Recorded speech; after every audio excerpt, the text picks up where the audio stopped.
What's good, folks? Family, friends, loved ones, enemies, frenemies, wizards, witches, muggles, mudbloods, people of Middle Earth to a special Wednesday edition of Disguised Coverage. Normally, the Cover One film room is here in this slot, but no film room this week. And then life came at me fast yesterday on Tuesday for the regularly scheduled time of Disguised Coverage. So here we sit on this Wednesday edition of Disguised Coverage, the only podcast in existence that gives you an equal amount of blueberries in each muffin and is presented by the best pizza in Buffalo, New York, and that is One Pipe Pizza. Find the online menu in the episode show notes, whether here on YouTube or whichever podcasting app or platform you're listening to this show on. One Pipe Pizza is also doing their annual Toys for Tots drive, so stop in, do a donation. You get a chance at some awesome prizes. So whether you want to donate because you're kind and generous or because you're selfish and you want the opportunity to win a prize, the children don't care. Donate toys for the children. Get some awesome pizza and food while you are there.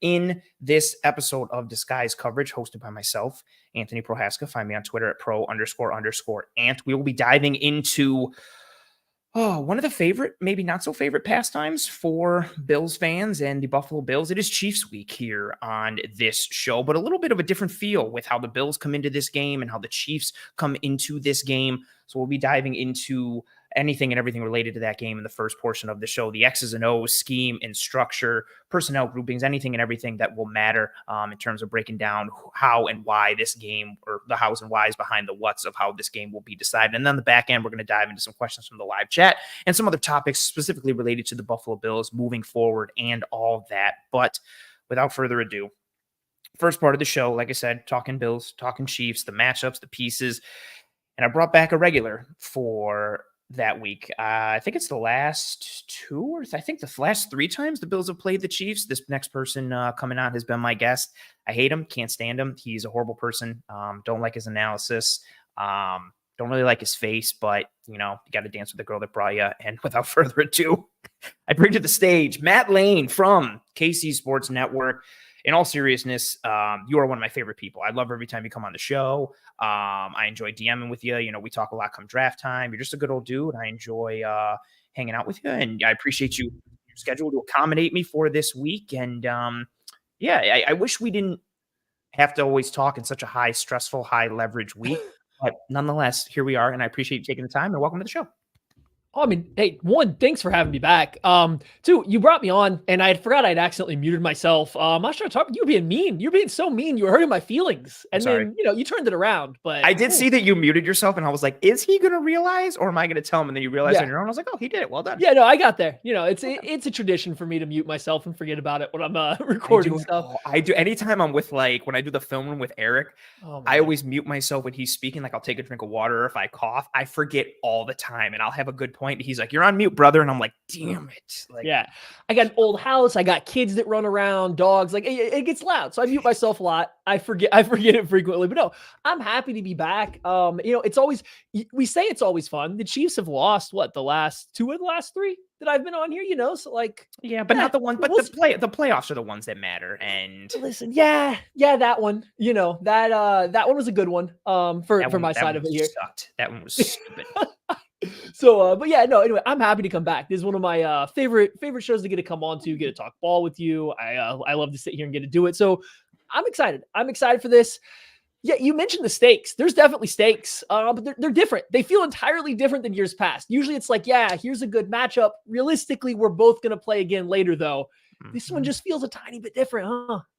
Yeah, it's, last year we went into Bills Chiefs week talking about, how important this game would be for playoff seeding. And then talking about, I remember your big question to me was if the Bills win this game, how confident do you feel this means things change going forward? I was like, no, it still has to be done in the playoffs. And we were just very much looking forward in an anticipatory fashion, thinking well, they're going to meet again in the playoffs and we'll see what happened. And it did not work out for the Buffalo Bills. They got housed by the Cincinnati Bengals in the division round of the playoffs. And, with that feel, it's obviously different from a Bills perspective. They're sitting here at 6-6, and this is a game that isn't about playoff seeding. This is a game for them just thinking we have to win and stay alive for the playoff race because they have dug themselves not a huge hole, but definitely less than ideal hole sitting there at 6-6.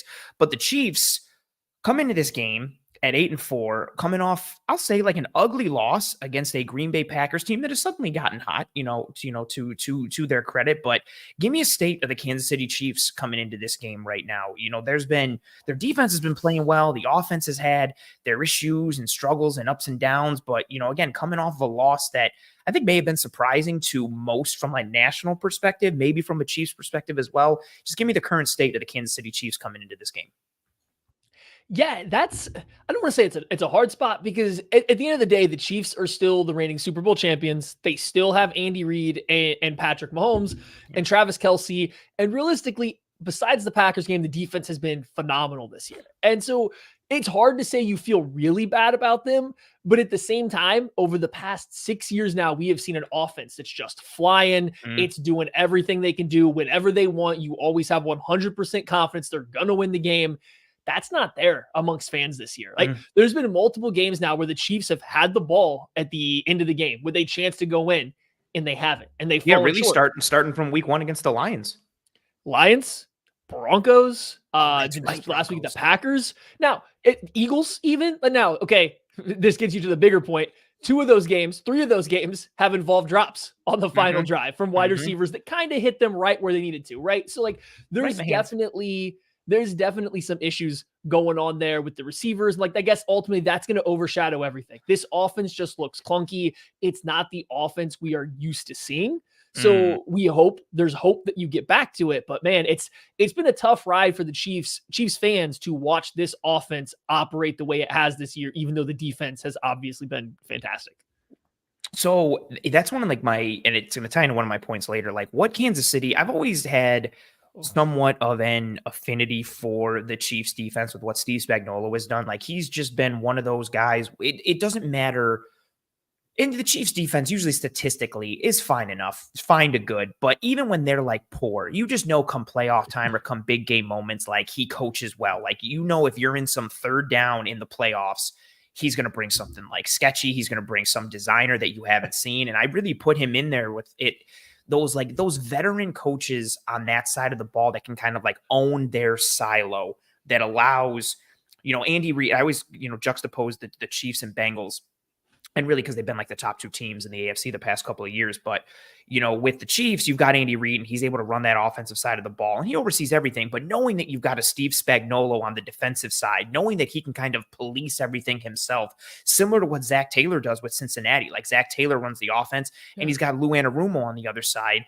And it's funny how those 2 coaches with Spagnuolo and Anarumo, I also put them in that same category of big games, big moments, like that they are coming for you. And especially like at the end of the year, or especially in the playoffs, they know who you are offensively. They know how to amplify your weaknesses and mitigate your strengths. And this year, what Spagnuolo has done, it's not just being seen in a big game fashion, just more of like a regular statistical fashion. Like the Chiefs have been one of the best defenses week in and week out, like in the NFL. And it's funny to sit there and think that and know that like, well, the offense has kind of held this team back because you'd be like, that doesn't make any sense. Yeah, that's exactly it. Every year, the defense starts out and does whatever it does. And come December, come playoff time, Steve Spagnuolo is at the very minimum going to have the situational stuff on point. There's going to be fantastic third down plays. He's going to bring pressures that you can't see, make late rotations that you don't expect. And that's shown up in the playoffs. That's a big part of how they've won these 2 Super Bowls, how they're stay so consistently good is because of what he does down the stretch. This year, after, they've invested in defense over and over again, he's finally, I think, got enough really high caliber players on the defensive side. And hey, they're very young. So that's 2 thumbs up there that he can, I think, not just design stuff up. He can run a relatively, I don't want to say basics. His defense isn't basic, but the basic defensive calls right now are still excellent because they have the guys that can go out there and win. Chris Jones can still go win. The entire secondary can shut guys down on just a typical 1st and 10 if you want to drop back and throw the ball. And that hasn't always been the case. So that's really opened up a lot of doors on the defensive side of the ball. And up until this Packers game in which I shout out, LaFleur, he threw everything in the kitchen sink at that defense. And as soon as the Chiefs lost their second Mike linebacker, like they just had a really difficult time kind of deciphering it, getting their calls in and like ever just getting a leg up. But the defense has been great. I would imagine it'll continue to be good this week. Sounds like hopefully Nick Bolton is going to be back and that's just going to help immediately It's going to help immediately with the calls not to have a third string linebacker in there. So we'll see how the defense responds. They've been so good this year. And then the offense, it's just the hard part of the offense is it's really hard to foresee where they're going. It's hard to see where exactly it's going to get better. It seems like they're kind of treading water on the offensive side, waiting for Mahomes to go into a superhero mode to save them. And we just haven't got it yet. And so it's been frustrating. I don't know if worrisome is the right word yet, but very frustrating so far. Yeah, it's just like, I think of all those like proverbial phrases like sluggish or like stuck in neutral or can't get out of its own way type of thing. And not to give like a blanket all or cure all statement or answer, but I feel like drops have been such a huge part of it. Like, if you change, I don't know, like 3 or 4 drops throughout the entire course of the season, this team is sitting there at, I don't know, like 10-2 potentially. Like if you just change the MVS drop against the Eagles, that right there in and of itself is probably a win. And there's a couple in that Lions game, like, I mean, Kadarius Toney had like 24 drops in that game. If you just change any one of the pick 6, right? The pick 6 was the big one there. Oh, right? I forgot that went off his, Yeah, so you pull that one out, and even make it incomplete, you pull that one out, that might be a win. But I can't even guarantee that one. But then you have Sky Moore in the Broncos game where it's kind of a drop. He kind of loses it in the lights, but like it's a ball that you got to catch. You have MVS versus like you can change just 3 of their league leading drops, I believe. They were going into last week.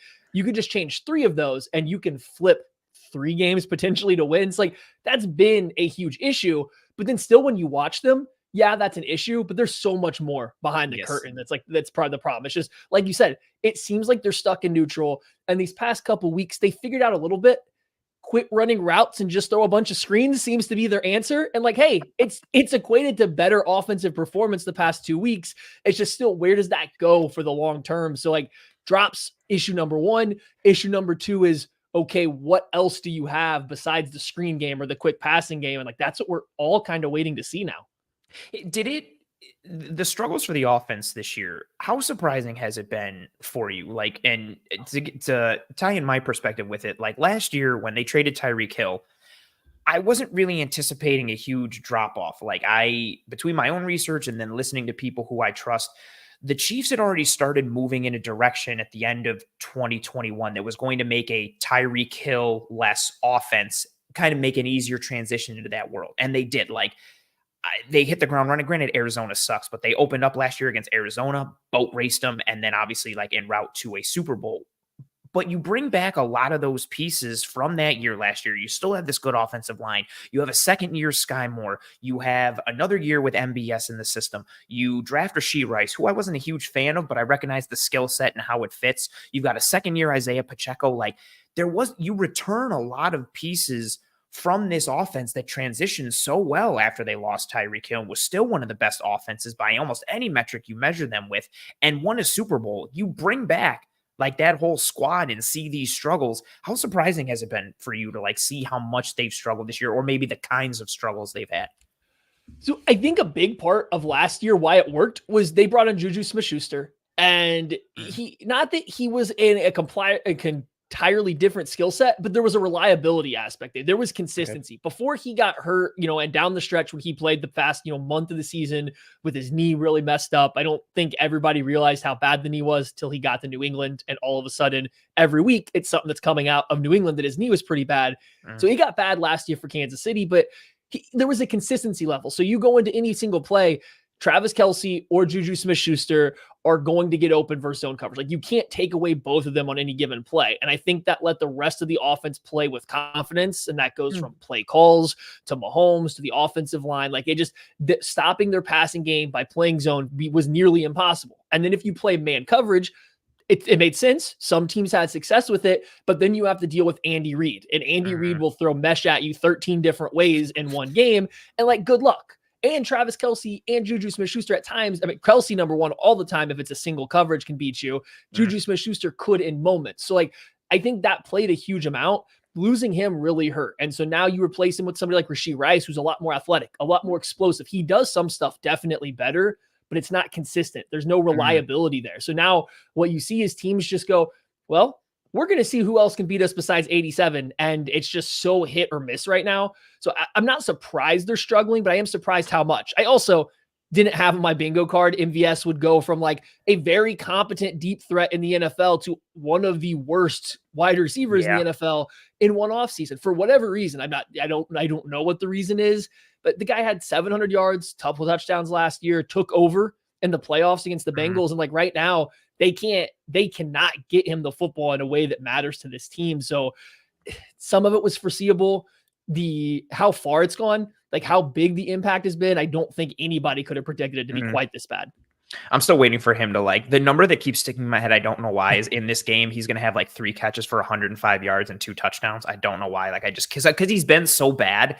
He's the one that's going to have like a big play game. You're going to be like, oh, fantastic. And that's what Question all of for our you. Packers friends thought. Oh, sorry. That's it. That's what all No, the you're good. Packers friends said too. And then like he runs that little like seam route and just bends it right to the safety for absolutely no reason. And the ball's over the wrong shoulder. It's like, well, like that was the chance, right? That was the chance to get him back. And it's just, it seems like that's him every single week is when he finally does get that opportunity. You're like, it's this close and he's dropping it. He's making some kind of odd route adjustment and sometimes it's happened. Mahomes has made a bad throw on some of them too, but like, it's not clicking. And I don't know what the rationale is for it besides maybe the guy just lost the speed. Maybe the vertical receiver lost a step and now it's just getting a little bit tricky. I don't know for what his rationale is.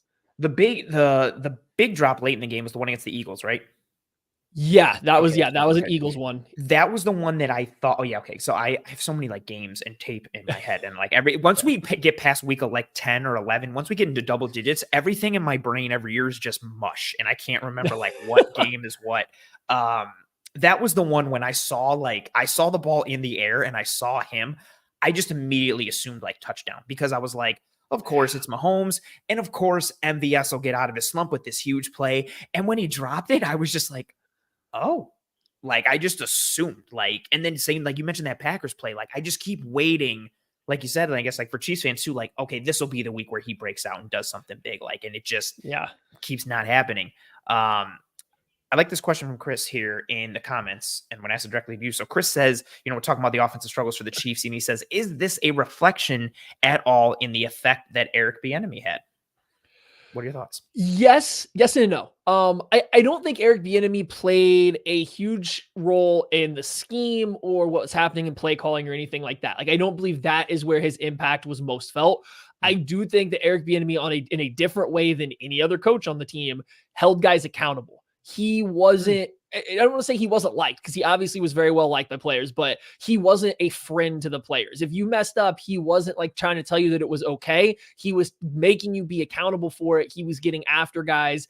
I think that there is a lack of somebody doing that. I don't think there's anybody out there pressing the players when they are making mistakes, or if they don't think they're making a mistake and it's not working out, there's not somebody there besides Andy Reid who can't, do it during every game. He's not always going to be that guy. There isn't somebody that is just kind of providing that just raw, straight up, here's 100% honesty. You screwed up. You didn't screw up. This is why it's not working.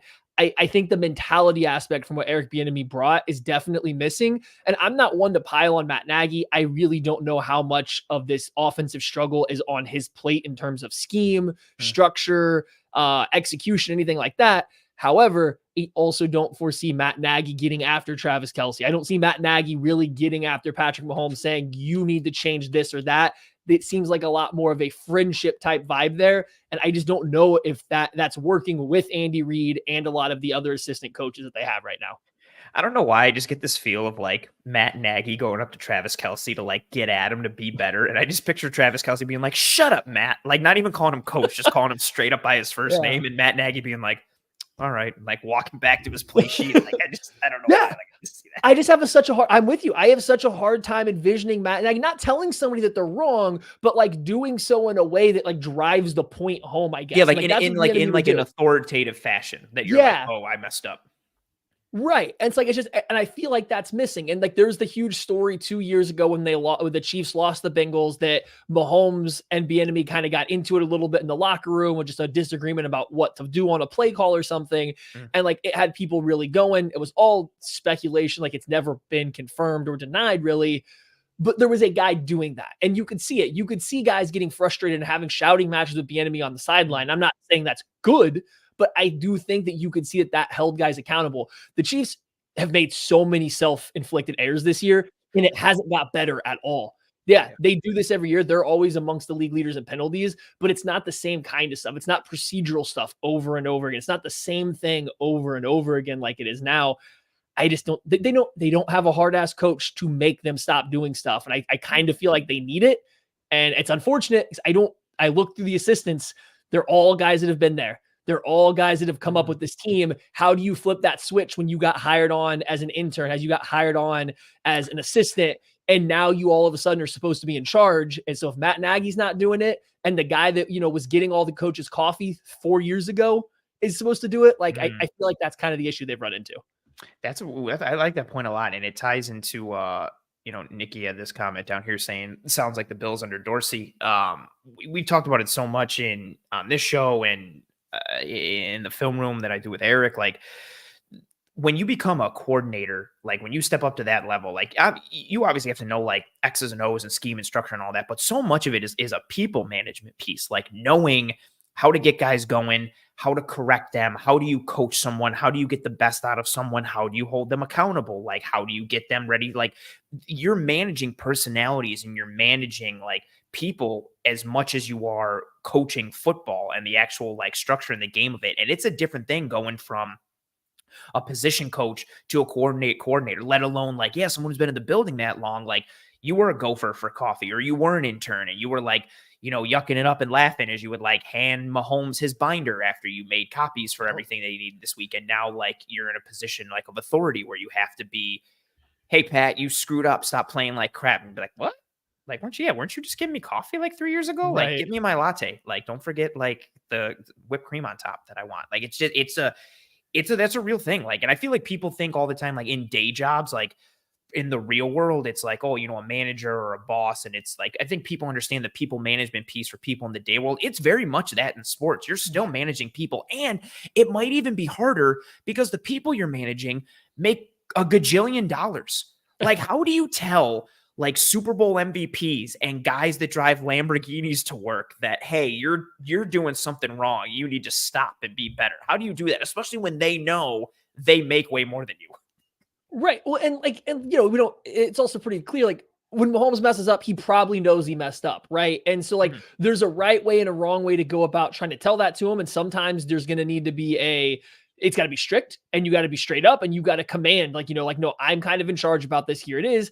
Other times you maybe just need to confirm that he did or did not know that. And it's like, I just think that's difficult when all the guys doing that right now have been there for, essentially the same amount that they've been with Mahomes the whole time. They've been the guy sitting there charting all the plays. They've been the guys that are going through, watching all the film, collecting the data and being like, hey, Pat, what do you on third downs, the team does this. So look out for it. And like, okay, they're the guy that's giving you random stats and stuff. And now all of a sudden they are in control. And not that Nagy was that ever. It's just watching Nagy as a Bears head coach in both of his stints with Kansas City. I just don't foresee him as a guy that gets on top of people in that way. So yeah, I do think they missed that. This is a great point for, Wyota here about Joe Cullen for the defensive line, the defensive side coming in, not even necessarily making Spags change things up, but providing his own level of intensity, kind of taking ownership of a position group in a different way than Steve Spagnuolo does. Chiefs offense, every single player or coach on that staff is an Andy Reid guy. They have had almost all of their coaching experience with Andy Reid. They all, and this is more of my personal belief than like a for sure fact. Everybody approaches the same problem the same way because they all learned from Andy Reid. They're all from the exact same system. They need to get somebody from out of the system. I'm not saying that like you need to fire Matt Nagy and hire a new OC, but bring in somebody that maybe approaches the same problem a little differently. So it's not all the same voices creating an echo chamber. Cause I think they've kind of run into that issue on the offensive side a little bit. So they have nobody else. Like they have nobody with an outside influence. It's all Andy Reid coaching guys. And that's a good point too. Like when you all come from that same system or that same tree, like not even like you're not only not having new ideas potentially presented, but you all kind of have, like you said, like the same answers to the same problem. Like, oh, they're playing us with like cover one. What should we run? And everybody's like mesh.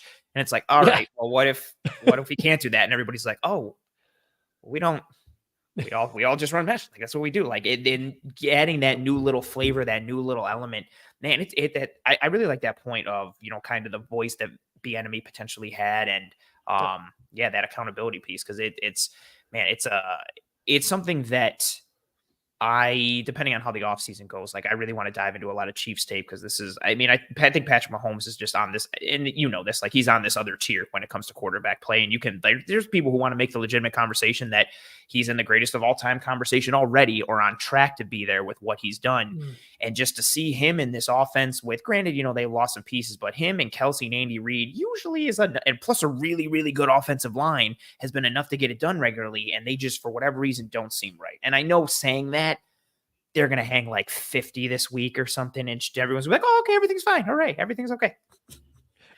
Hey, listen, I'm hoping for it. I know you guys aren't. I'm hoping for it. Like I would even at this point, I would even take, well, maybe not this week, but at some point in time, I would even take a Chiefs loss if it meant the offense clearly figured some stuff out, right? Because we just haven't got there yet. And like we're December now. I think this loss to the Packers was Patrick Mahomes' like second loss in December or something like that since he started. Like they don't lose down the stretch, right? That's not what they do. They get hot here. And so like, it's a little rough. It's a little rough sitting here where we are looking at the offense and how they get better.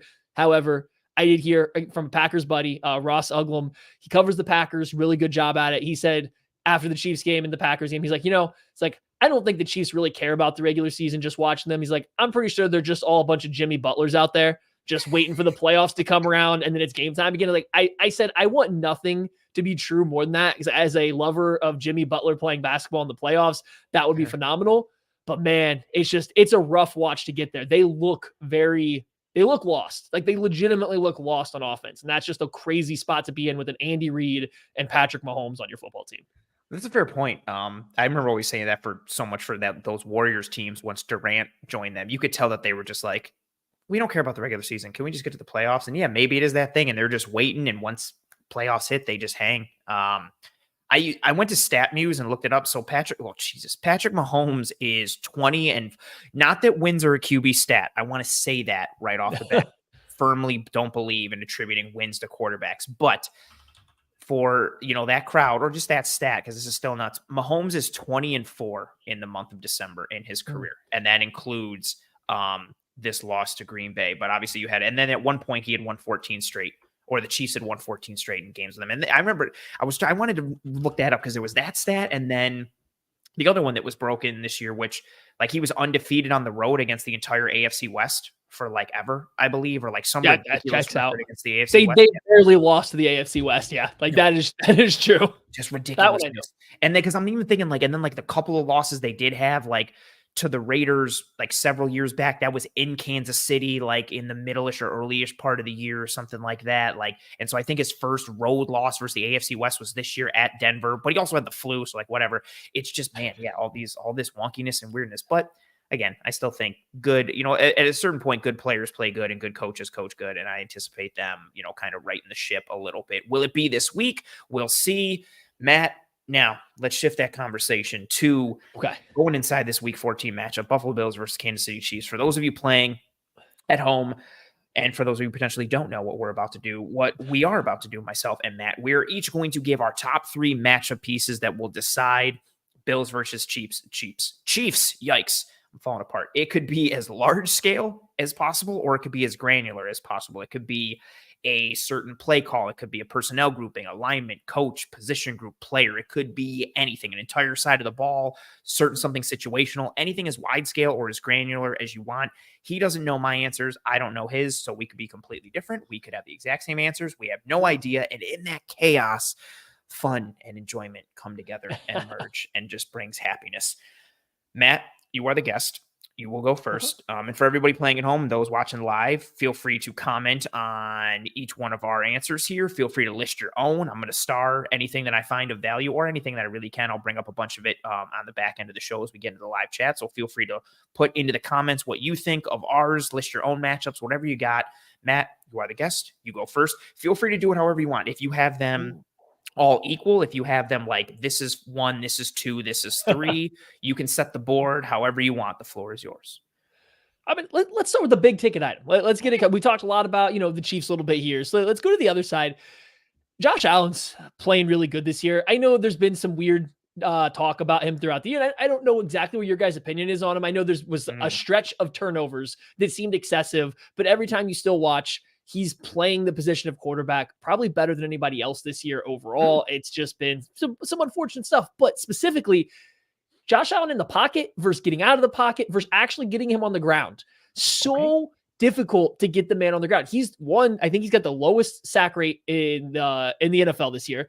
And two, he's the only person that has a higher EPA per play on scrambles than Patrick Mahomes. Like that's kind of been Patrick Mahomes' like stat. And that's always what he does, whether it's running or throwing on the move. That's kind of been his thing.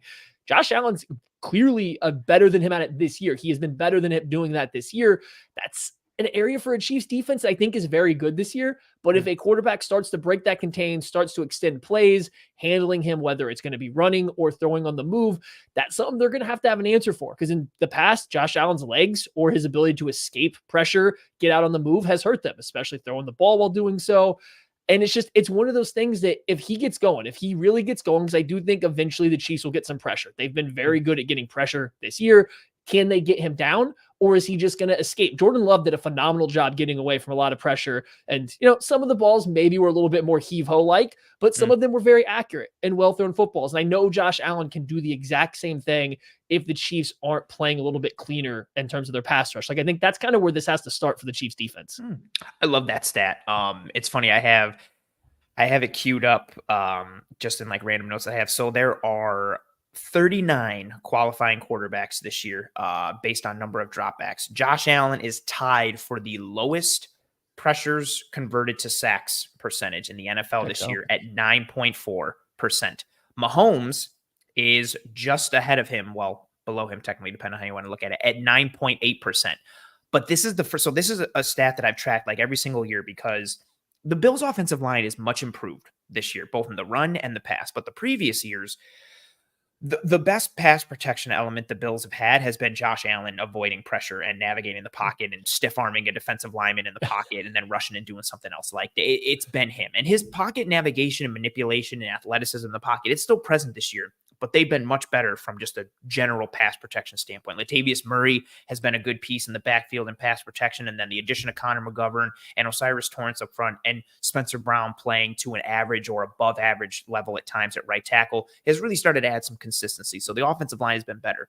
But I say all that to say every year, the past several years, I'm always tracking that pressure converted to sack percentage. And Allen is always one of the best in the league, one of the lowest, but he's never ahead of Mahomes. Just in that regard, Mahomes is always like lowest. It's always Mahomes. It's always Mahomes. And then, like your point, you add that EPA per scramble aspect and everybody listening, like you can immediately think that there's some 3rd and 15 and Mahomes scrambles and he does his little duck walk and he gets 17 yards and he sticks the ball out in front and it's a first down. And it always seems to come at some like back-breaking moment. It's some like 3rd down where if the defense gets the stop, it's going to be a huge momentum swing for the other team. And Mahomes is like, nope, I'm just going to scramble and get the first down.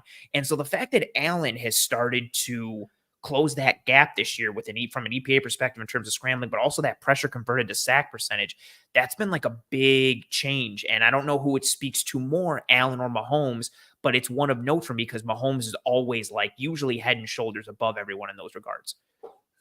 Yeah. And like, that's what I noticed when watching it. And even more so than like just scrambling, like Josh Allen on the move right now is throwing the football exceptionally well. That's again, another thing that's always kind of been a Mahomes thing. Once he's on the move, he's throwing the football almost better than he does from in the pocket. And it's a lot easier to make throws. If you can do it on the move, coverage gets a little bit wonkier on the move because now all of a sudden the throwing angle's changing. Where the pass is coming from, it leverages a shift. So Mahomes has always been great at that. It's been a little down this year, and I think a lot of that goes to the receiver problem we talked about at the top of the show. Yes. I was going to say my point with that, like I wanted to get in there real quick. Like, sorry, like I feel like normally when you see Mahomes scramble, he scrambles. It's like 1 Mississippi, 2 fire. He scrambles, and you can almost see him like bleeding it to the sideline to be like, somebody get open, somebody get open, somebody get open. I'm just going to chuck it. Like guys aren't separating regularly, but even in the scramble drill, which is advantage offense, they're still not separating. I mean, yeah, like at all. And the amount of times like he's run out for normally when he scrambles, it's usually been big gains. Like you said, it's been in high leverage situations for big gains. This year, we've seen a lot more 2-3 yard scrambles, just barely getting back to the line of scrimmage because no one gets open on that. He can't find the only person he really trusts is Travis Kelce. Nobody else presents at a routine way.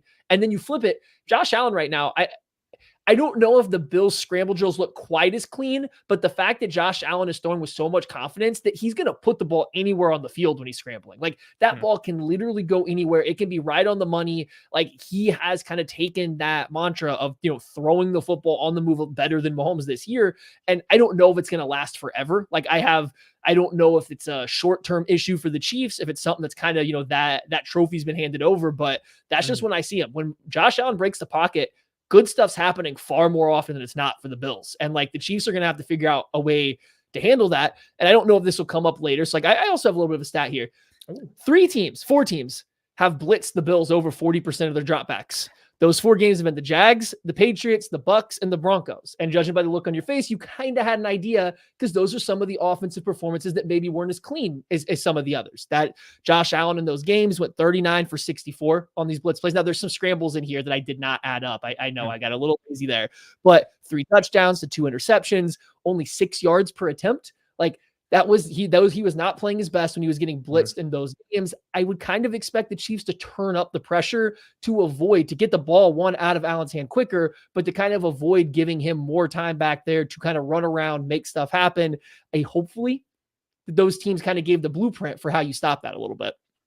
I started nodding immediately because especially the Jags game was the first one with how much they blitzed. It was a complete change of what defenses had done against Allen, and not to mention the effectiveness that they had within it. And what you really saw with the Jags game and the Patriots game, the Bills were just getting themselves into these 3rd and long situations. Not even 3rd and long, like 3rd and 7. No, like 3rd and 9, 3rd and 10, 3rd and 10. And specifically with the Jags, Patriots a little bit, but more so the Jags. And it's funny because I almost made this one of my points of this game, but I ended up not. The Jags, Mike Caldwell, coming from that Todd Bowles tree, like that creative designer pressure package type of thing on 3rd down. And if you get into these 3rd and longs, like it's so hard to live against a team like the Jags. And the Bills played into that by being in these 3rd and longs. And the Jags started bringing pressures that either did one of 2 things. They either heated up Allen and forced him to throw where they wanted him to throw, and then they rallied and made the tackle, or they took away his hot read because they manipulated the protection and the hot read off of it, took away his hot read, forced him to keep the ball, and then he either had to scramble for his life to not a lot of success, or he had to dump the ball down, and again, you were getting stops. And I hearken that to, again, a guy like Steve Spagnuolo, who on 3rd downs is usually this creative guy who will get in his bag. And if you're living on 3rd and longs, 3rd and longs, 3rd and longs, that is not where you want to be against this defensive coordinator who can game you up and get into his designer bag and really start to confuse you a bit. And so that's why as soon as you mentioned, I started nodding because I immediately went to my notes. I was like, I almost made that a point.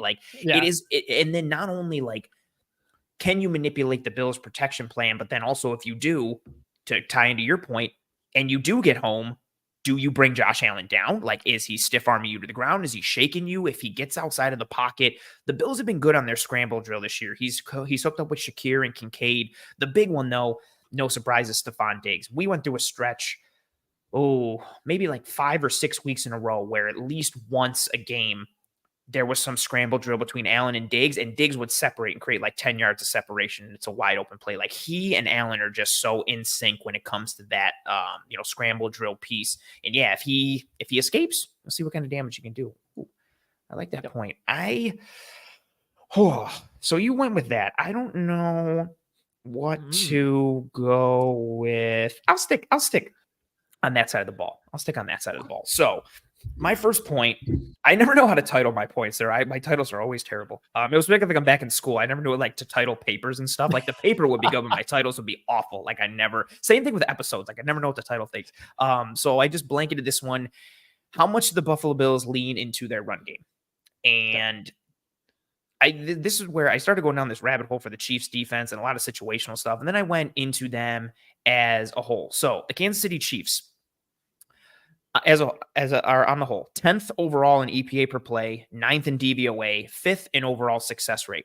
But versus the pass, they are tremendous. They're 3rd in EPA per pass. They're 2nd in positive play percentage versus the pass. They're 5th in DVOA versus the pass. They're 4th in dropback EPA, and they're 2nd in dropback success rate. All very good things for a defense. Versus the run, different story for the Chiefs defense. 31st in rushing EPA, 27th in EPA per attempt, 21st in rushing success rate, 28th in DVOA, the fifth highest yards per attempt allowed. Fun fact, the Bills have the fourth highest yards per attempt allowed on defense on the other side of the ball. And then last piece, 29th in stuff percentage for the Chiefs defense, which is the runs that go for 0 or fewer yards. So overall, a good defense, very strong against the pass, but some vulnerability in the run. The Buffalo Bills run game, they're 13. Oh, go ahead. You got them? No, sorry. Yeah, I'm agreeing with you so far. You keep Fair ripping. enough. You're killing it Fair right enough. now. I'm just firing off the hip. I like it. Bills run game, they're 13th in total attempts this year, but first in EPA per rush, third in rushing success rate, eighth in yards per attempt. These next two pieces are offensive line stats, really, for me. They have the second lowest percent of runs that get hit at the line of scrimmage because that offensive line is creating displacement vertically and or horizontally. Running backs are getting alleyways, they're getting runways, they have places to go. They have the fifth lowest stuff percentage. Again, runs that go for 0 or fewer yards. We have seen this Bills offense be successful with several concepts. They lean into duo, they lean into tackle wrap and dart and mid zone. Those are the three main concepts. Latavius Murray and James Cook are both in the top 20 for EPA per attempt out of 63 qualifying running backs. Cook is 20th. Murray is 13th. They both had a successful year. We see Ty Johnson emerge a little bit. And then what we also see when this Bills offense is really cooking, especially with the run game, we will see them tie their run concepts into RPOs or runs that have pass tags attached to them, especially that tackle wrap dart play. And it's a two great plays to juxtapose against one another with themselves. Against the Eagles, end of the first half, they run tackle wrap in the low red zone. James Cook gets stopped, but they had the pass tag attached to it. Allen decided to give it to Cook. Cook got tackled for a loss. They run the exact same thing later in the fourth quarter, and that's the touchdown to Gabe Davis. So same exact look. They get rolling with their run concepts against specifically that tackle wrap and dart play. If they get into it, then they start hitting those RPO looks off of it. They'll hit that glance, and they will kill you with that glance. Or they'll run a little, two receiver set to the front side of that run. Maybe they'll run a little out with it, a little free access option. So that run game in and of itself, it's a good run game for this Bills team. My biggest criticism with Ken Dorsey, I don't subscribe to a ton of the Dorsey hate that a lot of people subscribe to. My biggest issue with him was his lack of commitment to the run game. The Bills down the stretch last year had a good run game, and especially with Allen's elbow injury, I wanted them to run the ball more. They didn't. This year was very hit or miss, very roller coastery. We've seen that a little more commitment from Joe Brady, but not a ton. And I just think what this Bills run game can do in a vacuum, it's a good run game. And then you add in the success that they can have off of the pass with directly RPOs and pass tags, let alone play action and all that stuff. And then the third element, which is it helps Josh Allen and makes him not have to do as much work. And then the fourth element, which is the Chiefs defense isn't that great against the run. And if you want to neutralize Chris Jones, run it right at him and don't let him get into these pass rush situations. Attack him, get downhill. With the addition of Osiris Torrance this year, I've said it all year, they have this downhill element to their run game. They can displace you vertically while also displacing you horizontally with the athleticism that they have. So that's, my first piece here is, just how much do they lean into that run game to try and maximize their strengths while also mitigating the Chiefs' strengths on defense and kind of exposing some of their vulnerabilities.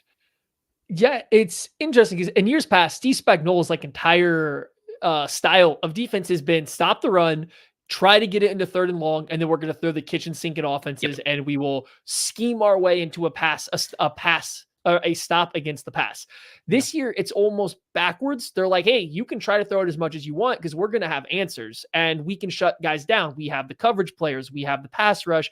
I can also blitz you on 1st and 10 by throwing a corner and getting a free rusher 9 out of 10 times. And so the pass defense is phenomenal. He wins so much. In the run game, it's been such a mixed bag. Teams that are able to get downhill against the Chiefs can create a ton of movement. The defensive tackle position for the Chiefs is abysmal, especially against the run, because Chris Jones can make flashy plays versus the run, and especially if you're going to work laterally, if you're going to go with some outside zone or even mid zone stuff, he will beat guys, or he'll beat guys across their face. He will backdoor a play he has no business backdooring and go chase down a running back. He can do a lot, but if you're just going to run at him or you're going to run duo straight at this team over and over again, they are going to give up ground. They are going to Mhm. give up space. Their best run defender, I mean, Nick Bolton coming back does help, but their guy that makes the most stops near the line of scrimmage in the run game is Trent McDuffie, a slot cornerback. And like, that's not the way he's great. Like, I'm not saying this in a bad way. He's Love him. phenomenal, but that's not great. That's not what you want as a defense, right? And so if the Bills can find some success, get running downhill a little bit, like, yeah, it's going to be infinitely harder for this Chiefs team. In the past, teams have been afraid to try to really sit on the run game. Besides, like the Raiders trying to shorten the game or something, teams have been afraid to sit on the run game because you're not as likely to score, right? I mean, it's a less efficient play to put up points. Yes. So teams know they have to score against the Chiefs. They've been hesitant to run the ball. We saw the Packers come out for their first 2 drives this past week and run downhill, and it opened up the pass game. I would not be surprised at all to see the Bills do similar. And I don't know if the Chiefs have a ton of answers because their defensive tackle position is just so thin and just quite frankly not very good. I'm glad you agree with my point. It makes me feel a lot better about it. And I just that nature of what it does in a vacuum for moving the ball but helping open up the pass. And I do want it to shorten the game a little bit. This is going to tie into one of my points later. I don't have a ton of faith in the Bills defense just from where they are from a health perspective and some of the vulnerabilities that they have. So I would like to, again, if you shorten the game, then it makes every offensive possession you have that much more important. And then you have to score on almost every single possession. If the Chiefs do score, then you kind of get into this pressure situation with yourself that you created. But I do kind of want to shorten that game to a degree like that. And I always give this example. Like I thought for so many years, the Ravens had like one of the best blueprints to beat, even though it was under Greg Roman, but to beat the Chiefs, because I was like, their running game is so good. And if you're running the ball and scoring at a touchdown at the end of your drives, you're taking up 8 minutes, guess what? You scored a touchdown, and Patrick Mahomes has less chance to do anything because he's getting less possessions because you're eating up all this clock. But that is dependent upon you consistently putting points on the board, especially touchdowns. I just think that run game, the Bills' run game it's always been important the past couple of years, but more as a pivot. I really think this year their run game is good enough to the point that it can be an identity for this team. It never will be because you have Josh Allen and the game is going to go through Josh Allen and his arm. Don't I know it? Man, but the Chiefs are a good example too. Like, and I said it coming into the season this year. What happened last year when, they're in the playoffs against the Jags and Mahomes goes down? And I had so many of my friends text me being like, bro, like the Chiefs are going to go down. And I was like, no, they have like a really good run game. And what do? Like Chad Henne makes this throw that from like the shadow of his own goal line that should have been intercepted and is not. But then they just lean on the run game and run it down the Jags' throat for the entire field. What happens in the Super Bowl against the Eagles? They come out in the second half. Pacheco, downhill, run game. And yes, Mahomes in the passing game made a bunch of plays, but they were able to lean on that offensive line and run game. And the Bills have a run game to the point where they can throw the ball like 9 times in a half and still put up like 14 points or 17 or something like that because their run game can legitimately do things. And then if you get creative off of it, now you're running some nakeds or some boots with Allen and everything you can do. Now you get his legs involved, and if you're moving pockets and you can create explosives downfield, there's so many schematic advantages built off of it. But just in a vacuum, it's a good ground game. They can move with it. And it just, it opens so much. I like that.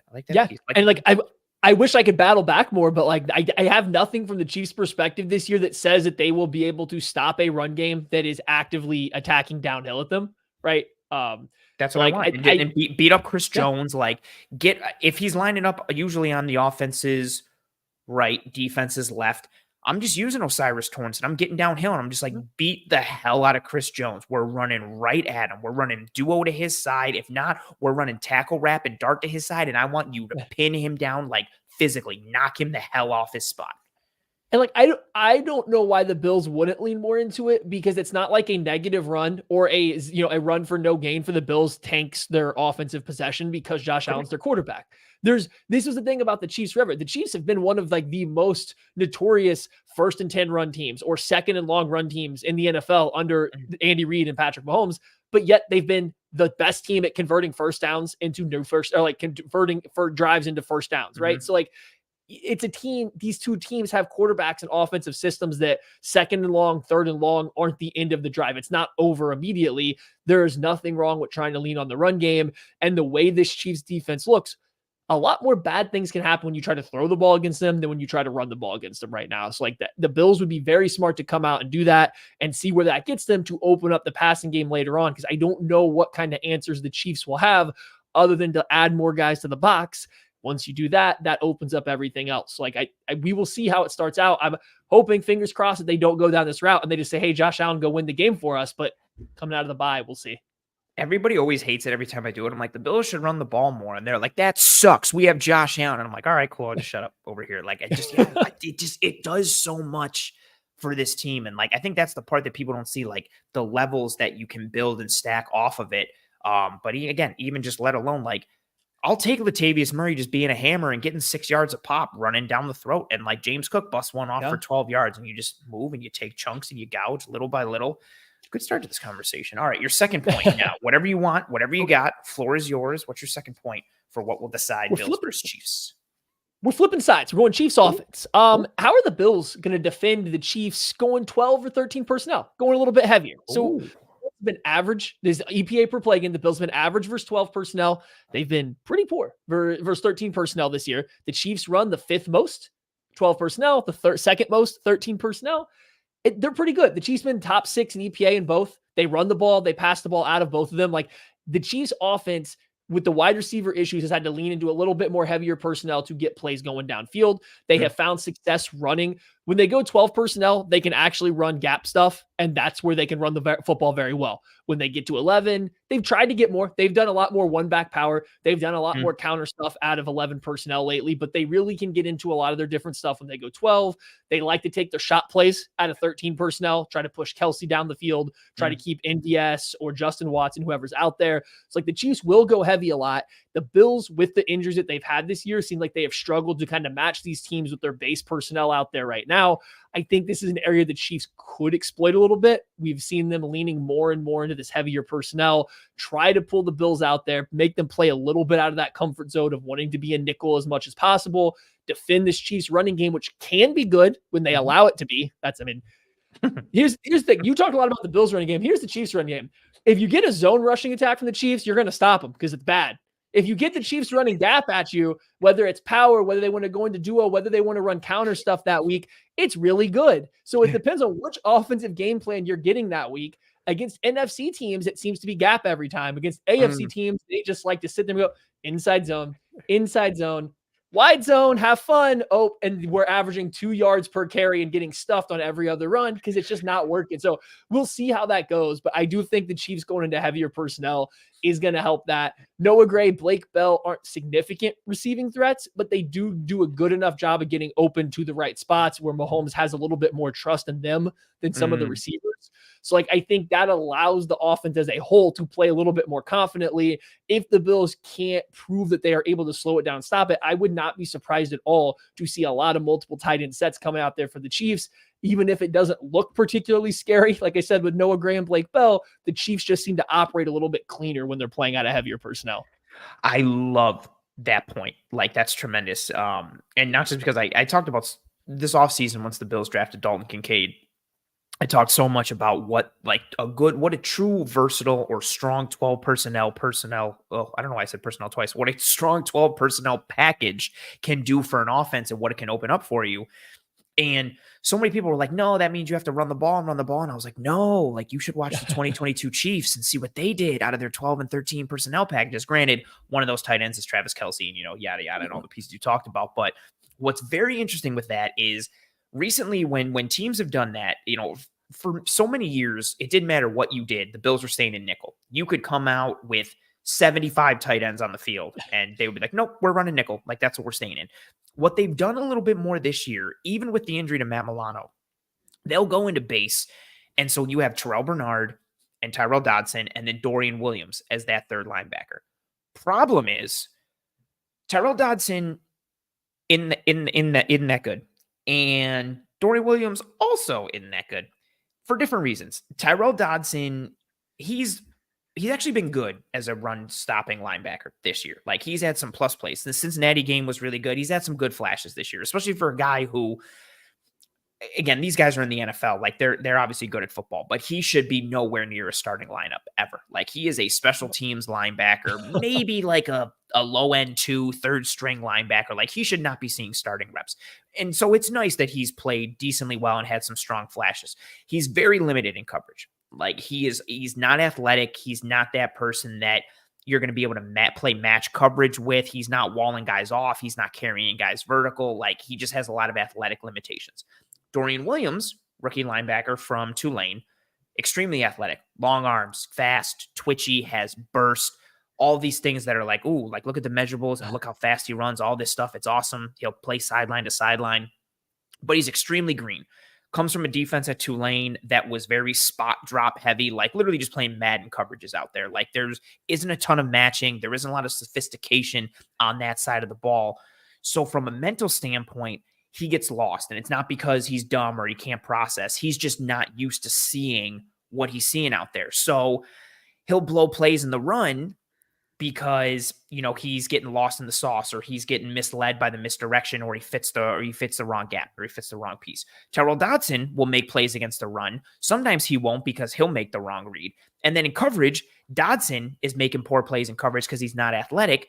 Dorian Williams is making poor plays in coverage because he just doesn't know what to read at times, and he's not processing correctly. He's either not processing fast enough or he's processing incorrectly. He had some reps where they were really trying to do like a platoon, but leading towards Dorian Williams.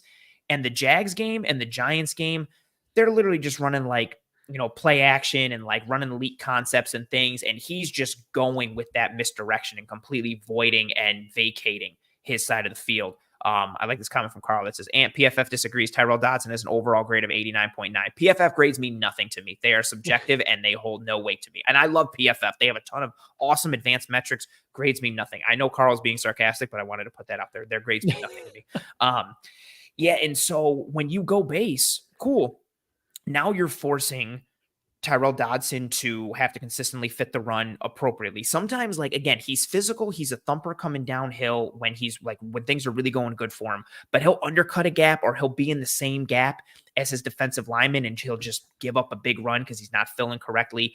And then you've got Dorian Williams, who is still learning how to properly process and see what's happening. So if you go with those heavier personnel packages, you are forcing the Bills from a depth perspective and roster perspective to play into one of their weaknesses. Like they didn't have a lot of good linebacker depth. And we had questions coming into the year of what Terrell Bernard could be.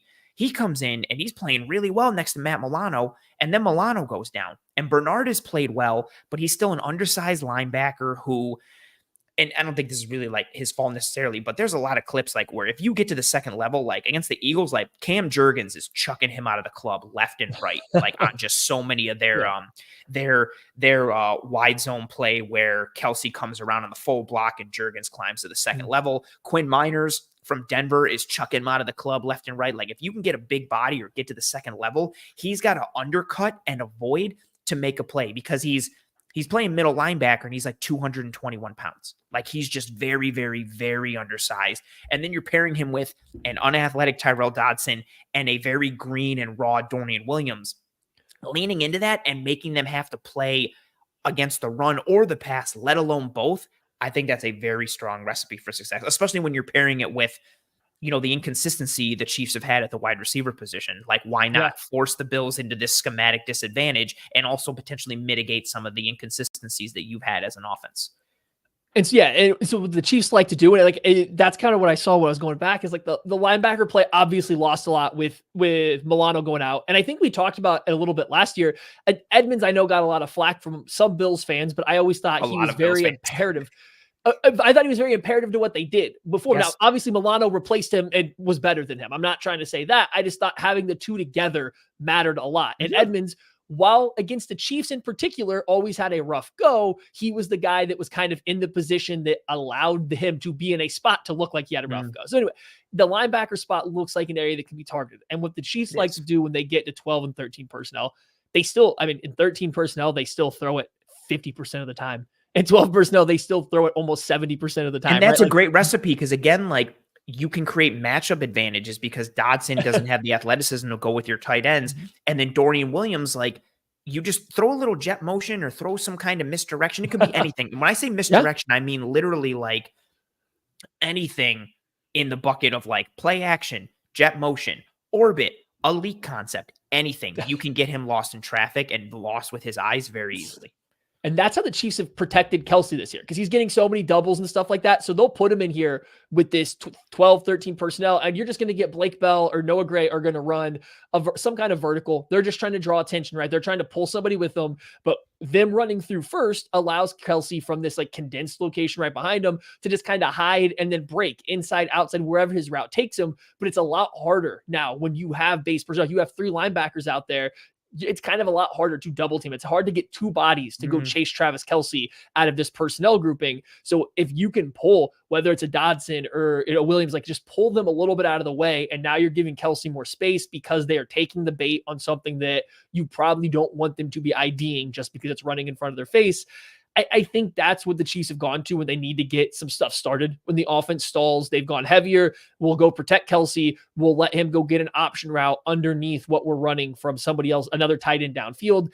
It's kind of been a comfort zone for them. So I wouldn't be surprised to see them lean into it. And then, like I said, I really do think their power run game, their gap stuff works really well out of 12 personnel right now. They've done a lot of really cool stuff with some of their tight ends. They've been using, they'll line, with the tight ends opposite sides. They'll run like a split zone action, but then the tight end to the play side will just leave a D end, go up to the second level. They'll let the pulling tight end come across and take him. Then they'll mix that up and then run a zone insert play to where the tight end H-back that's pulling is now running through. Like, they've done a lot of cool stuff when they have multiple tight ends on there. It's just they usually don't do it against AFC teams. So I don't know if we're going to get the super basic Chiefs run game or not. Andy doesn't like to show teams that he's going to play again his good stuff until the playoffs. He really does keep it as basic as he can. I don't know what you're going to see in this game against the Bills here because it's not an NFC team, but like the Eagles and the Packers, the Chiefs ran the ball great. And if you go watch, it's a lot of pulling linemen. It's a lot of 2 tight end stuff and guys doing different, so many different things. Earlier this year, they ran a double zone insert run with 1 tight end coming from like lined up as a split back, the other one as an H back, and they both inserted through the line. I don't know. It didn't work very well, but they sure put it out there on tape twice. And I'm like, this is the weirdest thing I have now ever seen, but like, I don't know. We'll see where it goes. I do think we see a lot of heavy personnel though, trying to pull the Bills into base.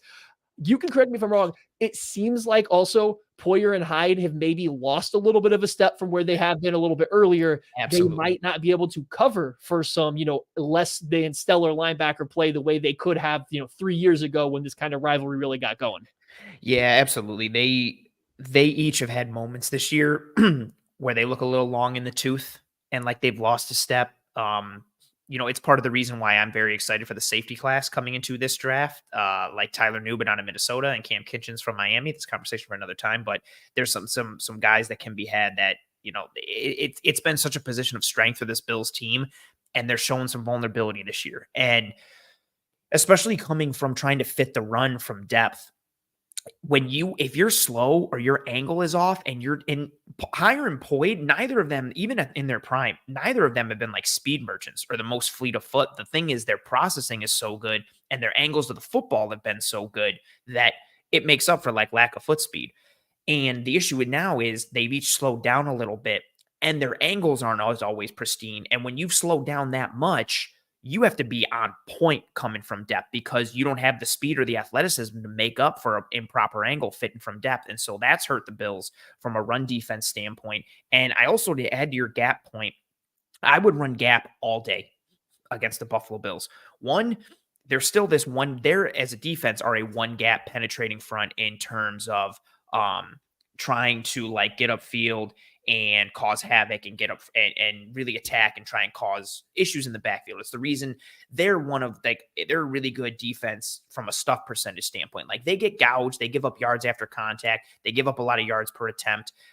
They'll miss tackles, but then they'll knock you down on first down and put you in 2nd and 13, 2nd and 14, 2nd and 12 and get you behind the sticks. That's their whole piece. But if you can catch them at the right moment, you can gouge them with a gap run. And that combined with their vulnerability at linebacker, I'm pulling linemen all day. I am adding and removing gaps, and I am making Dorian Williams process that. I am making safeties have to fit from the second level or the third level to try and figure that out. I am testing, Tyrell Dodson's integrity from a run fit standpoint, and all of that coupled with Daquan Jones being out for this Bills team, they've had to walk a safety down more in terms of putting another man in the box to regularly fit the run. They've had to gap out more than they've been able to just regularly sit with their light boxes or nickel defense pieces. So I like that point. I like that.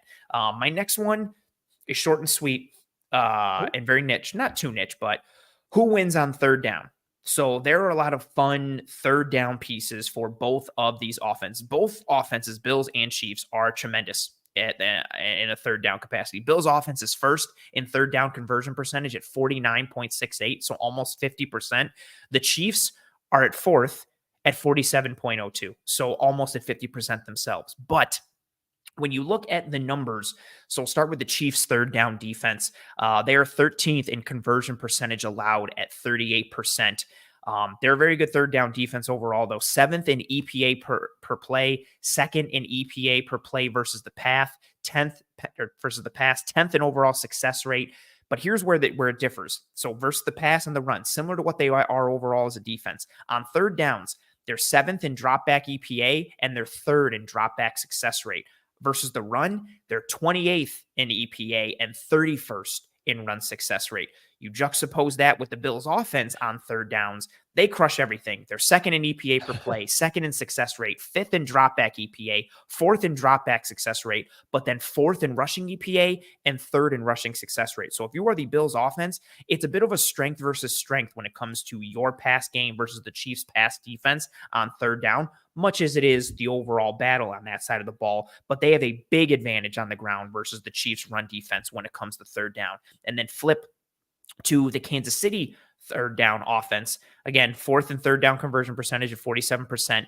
Overall, as an offense, they do everything very well on third down. They're 5th in EPA per play, 5th in success rate, 6th in dropback EPA, 10th in dropback success rate, 2nd in rushing EPA, 2nd in rushing success rate. So they're a good running team on third down. Juxtapose that with the Bills' third down defense. They're very good against the run on third down. 1st in rushing success rate, 2nd in rushing EPA, but 27th in dropback success rate, 19th in dropback EPA. So on the other side of the ball, with the Chiefs offense, instead of with the Bills offense versus Chiefs defense, it's strength versus strength, pass versus pass. Chiefs offense, Bills defense, it's strength versus strength, run versus the run on third downs, but the Chiefs had the advantage with the passing attack. Both of them obviously are two very good third down offenses, and situational football matters so much. So I look at that third down battle. Who can extend drives? Who can add drives and add possessions with both of these offenses that are trying to find their footing, trying to find their way and do all these things? If you have more possessions, obviously it goes a longer way. And then both defenses having some vulnerability. So I think who wins that third down battle goes a very long way for this game, this conversation. That makes sense. I'm surprised because I hadn't looked it up. I'm surprised the Chiefs have been so good this year on third down conversions because it really seems like a slog for them. Like it seems difficult for them to convert them. Everything's tricky. And I wonder how much of it has just become Patrick Mahomes scrambles at times. I wonder how much of it is playing from when they can't get ahead of the sticks. Like against the Packers this past week, there was the first 2 times that I can recall in a month to where they had a significant negative play that they were able to overcome and convert new set of downs. Like they have been really bad at that this year, despite being so good at it throughout, the past couple seasons. So I'm very surprised that was the case, but hey, it's good news there. The Chiefs really struggle to run on third and short. It's been these past couple games where it's really gotten a lot better. And so like the stats there bear out that they've been pretty good at it, but to start the year, their rushing EPA on just about any down and distance was really bad. They've gotten back into some straightforward, getting downhill behind Trey Smith to run the football. That's where their success comes in on third and short when they have to run it. When they have to throw, it's all about finding Travis Kelce or Patrick Mahomes scrambling, right? And so like the Bills have to make sure they find 87, then contain 15. If you do that, you live with anybody else picking up a first down for the Chiefs. You are more than happy to see anybody else pick up that first down. If you can contain 15, if you can get guys with eyes on 87, you have a really good chance. And flip side, like I said, flip side on that, the Bills, versus the Chiefs on third down. That's where I think this game comes down to. I think the Chiefs defense will need stops. The Chiefs offense, I don't feel like puts up a ton of points. They just haven't this year. That hasn't been their goal. They're going to need stops. This defense is going to have to play a big role. They will have to force some third and longs and then get off the field in those situations. And the Bills are very good at converting down. Like you said, they're the best in the NFL. That down right there, Chiefs defense, Bills offense, third downs, that's probably where this game gets decided. And I tie it back a little bit to, the points you brought up earlier with the blitz pieces when you talked about Jacksonville and New England and Denver and what those defenses did. Like when the Bills struggled in those games on third downs, again, that's why I brought up that Jags point. They were in third and longs, and Mike Caldwell got creative with his blitz packages and what he was doing. And the Chiefs defense, if you get into third and longs and you get into predictable known passing situations and you allow Steve Spagnuolo to be like, oh, sweet, like it's 3rd and 9 again. Cool. I'm going to bring a look that you have no idea what's happening. Oh, you think it's like single high and you think we're rushing 4? Oh, we're rushing 5 and it's a 5 you did not think. And we're also spinning to something else on the back end. And it's just like, oh, crap. And then you're trying to diagnose it. You're caught. Like it just plays into their ability even further, let alone like, again, third downs in a vacuum and the statistical pieces we talked about from a schematic piece. Like we've said, like you just cannot allow Spags to get cooking in that way. And we've seen defenses give Allen and this offense problems when they get into those third and longs and known situations and allow these creative design-minded defensive coordinators to get into these pressure and or coverage packages where they are disguising looks and just making you hold the ball and add beats or get into you. I mean, and when you talk about Spags there getting in his bag, you can go watch the Chiefs versus the Eagles. The Chiefs reduced the Eagles offense to QB draws and screen game. Yes. Like that's literally all they do. They had zero answer for how to block up the Chiefs pressure, whether it was simulated, whether they brought people. Actually, okay, let's take that back. The Chiefs brought Trent McDuffie what felt like 75% of the plays against the Eagles, and they've never had a name for him. Free runner, everything for all these dudes. This is Jason Kelsey, who's the best center in the league. He could not figure out how to get this stuff called up right to have somebody, to get it blocked up. Like if Steve Spagnuolo is rolling, if they are getting good looks, if he is not having to go out of his way to defend the run to make sure it can happen, and he does get rolling, he has put so many offenses so far on their heels that their offense can't function. So yeah, you get to third and long. I know you had said earlier the Bills offensive line have been playing better. They definitely have been, but it doesn't matter if you can't get the right guys blocked up. And more than a couple games this year, there's been multiple offensive lines that have had zero prayer on figuring out how to account for all of the Chiefs guys coming on the pressure. Trent McDuffie's been the guy that's like excelled the most. It's made the most waves doing that. It'll be interesting to see how he, as a very small corner, can get Josh Allen to the ground. He's one of the better tacklers in the league. He's phenomenal at it, but Josh Allen's a big dude, and Trent McDuffie is not a big dude. So like, even if he has a free run, there's no guarantee he gets Allen to the ground. But like, yeah, you can't let Spags get rolling, especially if you want to win on third downs, because he will make it very difficult on his own. And that right side of the ball, the Spencer Brown, Osiris Torrance pairing at right tackle and right guard respectively, that is the side that you can game up. It could be as simple as a 2-man game and you attack them, or you're bringing a delayed blitz, or it's a simulated or a creeper and you let that free runner come. But then your point, if that free runner gets into the backfield, can they bring down Josh Allen? I like it. All right, your last point to bring it all home. Matt, the floor is yours. Godspeed. This one is not technical in whatsoever. This game every year has a lot of meaning to both these teams, right? Mm-hmm. It matters. I would push back. I don't mean to diminish it, but when the Chiefs play the Bills in the regular season, they don't care that much. They want to win the game, but they don't care if they lose because they know they're going to see them again and they're going to have an entirely different game plan. Because like I said, Andy Reid keeps it pretty vanilla versus teams he expects to see again. I know I'm not saying the game doesn't matter, but those regular season wins against the Chiefs from Bengals, from Bills, from anybody in the AFC, it's just kind of a shrug of the shoulder. I don't know about this year. The Chiefs need something to start clicking. They are sitting at 4 losses. They are out of the first seed. The race in the AFC West isn't close, but it's not locked up like it usually is by this point in time. They could really use a win. They could get something rolled. They probably need a good showing here to feel really confident heading into the playoff push. Flip side, the Bills are playing for a playoff spot. Again, coming out of the bye week, right? It's going to be hard to drop this game and still see a path to get to the playoffs without, having to play lights out football the rest of the way, right? So both these teams need this game for a different reason. I wonder how that plays out on the field. The loser of this game is going to go 1-2 in their last 3 games at the, like around Thanksgiving into December. That's not a stretch that you expect out of 2 teams that were probably top 4 Super Bowl favorites coming Yeah. into the year. So like, it's just, this game means a lot from both sides. I'm interested to see how it plays it out. Will I be completely shocked if the Chiefs come out and just run all their basic, day 1, day 2 install stuff on offense from Andy? No, I won't be shocked. I just don't know if I expect it this year like I have in years past. I love that point. Like we talked about in the lead in coming in, like there's a different feel to this game. And Yeah. it's different because, again, usually it's about playoff seeding and competing, for that top spot in the AFC, home field advantage. Now it's more for the Bills, it's survival. And for the Chiefs, it's about like, well, we have to get right and kind of like see what's going on. Like, it's just so funny how the nature of the conversation of this game has changed, but the importance is still there, just in a different way. Like, it's just shifted a little bit for what you're looking for. I love that point. It's something like I've just been thinking about all week and didn't officially note it, but I love that. I like that a lot. Yeah, and we'll see.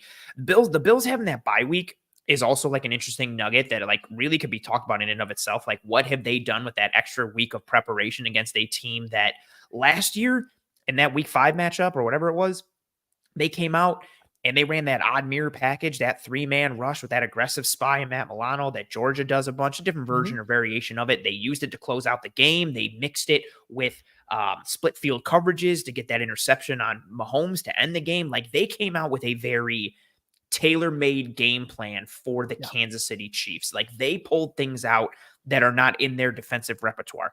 They also had the advantage of having Von Miller at that time, who is I don't even want to say shell of himself, and also off the field things aside, like even when he's on the field, just is not impactful in any way, shape, or form at this point. So that alters things. But they had a very game plan specific matchup for the Chiefs last year. And I wonder, so you're talking about from a Kansas City perspective, what did they bust out? I'm also wondering that a little bit from the Bills perspective as well, because they had this is the game plan for the Chiefs. This isn't what we do every week. This is what we're doing for Kansas City. I wonder how much of that we see, how many different formational calls, alignments on either side of the ball, but especially defensively. What do they pull out that they've been saving or keeping in the holster for Kansas City week? Because again, you got to empty the clip at this point. Like, you can't keep anything. And Kansas City, is in the same spot. Like, you want that playoff seeding piece. That's another one too.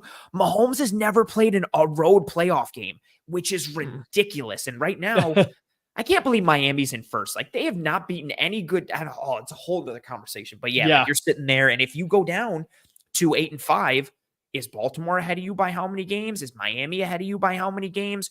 Jacksonville looks like they may have avoided disaster with Trevor Lawrence being made a rubber, but still, like, what happens with them? Like, now you're looking at, are we the 3 seed? Are we the 4 seed? Can we get to the 2? Can we get to the 1? Like, I would rather have that conversation than what the Bills are having, but still, it's an important piece. Oh, all right. And it's like what you said there too. Like, and that's a big part. Like, in years past, I can always rely on as a Chiefs fan. Like, if they lose, especially AFC teams, a lot of teams do curate a game-specific game plan against the Chiefs because they've been at the top for a while. And this isn't like making excuses, but you can tell when teams come out with a lot of stuff specifically designed to attack the Chiefs. And that's where they find success.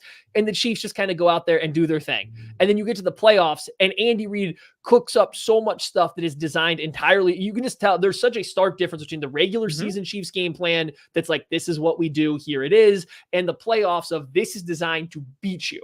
And the Bills don't get that version of the Chiefs in the regular season because the Chiefs expect to play them again. The Bengals don't get it. The Jaguars don't get it from them. Like, they're not giving that game plan in the regular season. However, sitting here at 8-4 at the risk of going, 2 games down to the number 1 seed, at the risk of letting the Broncos, if they win, pull within at least striking distance in the AFC West after already splitting with them, I wonder if you see it narrow a little bit. I wonder if you see them kind of open it back, peel back the curtain a little bit, try to do more because their basic, this is what we do offense doesn't score points this year. Like, they can't even expect to score points really with what they've done so far this year. So I really do wonder if you get a different regular season Chiefs look or not. Maybe not.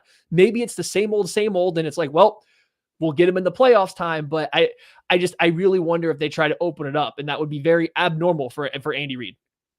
I love that point. I wanted one comment on it, and then I'm going to move to mine. Like that, talking about what Kansas City does in the playoffs, of like having specific game plan, team specific game plans that are different from the regular season. It's been the opposite for the Bills. The Bills have gotten to the playoffs and been like, well, we are who we are. Let's go out and do it. And it's cost them. Like, they've been gamed up and attacked by Cincinnati, by Kansas City at different points, like because teams have their entire season on tape and they know who they are and they're able to attack them and get them. And so it's funny seeing like the kind of difference in, philosophy, and also how that's led to, potentially one team maybe having some Super Bowls and the other one still not. Conversation for another time. My last point here, my third matchup piece, very niche. Well, not too niche, but again, horrible title, but can the Bills defense stop their lack of second half adjustments? So the Bills defense has been basically a tale of two halves for the majority of the season. So, so I'm going to give first half numbers versus second half numbers. And again, I don't mean half in the season. I mean quarters 1 and 2 versus quarters 3 and 4. I put something out on Twitter like that earlier today and people got a little confused by the verbiage. So again, first half, quarters 1 and 2 versus second half, quarters 3 and 4. The first number I'm going to give is for the first half. The second number I'm going to give is for the second half. So we'll start here. First half, Bills are 6th overall defensively, 6th in overall success rate. Second half, they're 27th. First half, they're 2nd in rushing EPA. Second half, they're 29th. First half, they're 1st in rushing success rate. Second half, they're 27th. First half, they are 1st in EPA per rush. Second half, they are 26th. First half, they are 1st in positive play percentage versus the run. Second half, they are 19th in positive play percentage versus the run. So overall defensive success rate, they drop from 6th to 27th in the second half. And then the rush stats are crazy. From 2nd to 29th in rushing EPA, from 1st to 27th in rushing success rate. It's been terrible. The Eagles numbers speak to it hugely. The Eagles just ran the ball down the Bills' throat in the second half in that game, really turned the tide. But now I say that to bring to another piece because you think, oh man, like, what did the Chiefs' second half numbers look like on offense? Well, I would love to tell you. So it's kind of a bit of like the unstoppable force versus the immovable object, but both are bad. Again, these are just second half numbers for both teams.